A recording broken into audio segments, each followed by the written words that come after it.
طب الفيديو ده اخر فيديو انا هتكلم فيه عن الاسطوره والبالونه، وعشان انا كمان بصراحه زهقت قوي من كتر الكلام في الموضوع ده، وده خامس فيديو اعمله عن نفس اللاعب، خلاص عايزين نشوف لاعب غيره. بالونه لعب مع نادي الزمالك 172 ماتش في الدوري المصري بس، مش هقول لك اي ارقام تانية، انا هكلمك عن الدوري المصري فقط. سجل فيهم النجم 61 جون وساهم في 44 هدف. حلو الكلام، حلو قوي. اما بقى اللاعب الاسطوره فلعب مع الاهلي 50 ماتش، 50 ماتش دول سجل فيهم 7 اجوان وساهم فيهم بجونين بس. الكلام ده من على موقع في الجول مش اي موقع تاني يعني. علشان كده جماهير الزمالك بتقولك ان البالونه ده كان معدي في نادي الزمالك كتير قوي، وفعلا كان محقق تارجت كبير جدا. خلي بالك هو لعب متوشه اكتر من كده مع نادي الزمالك، بس حط جوان اكتر من كده وساهم في عدد اجوان اكتر من كده. فاكيد زيزو اللي كان موجود في نادي الزمالك غير اللي موجود في النادي الاهلي. يعني انت دلوقتي محتاج مثلا من زيزو ان هو يلعب كمان 100 ماتش في الدوري عشان يبقى لاعب 150 ماتش على الاقل.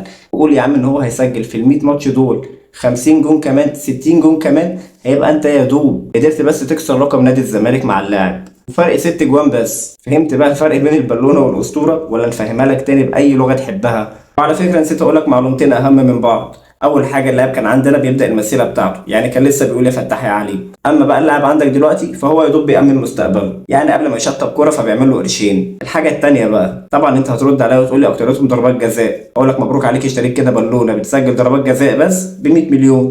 سلام.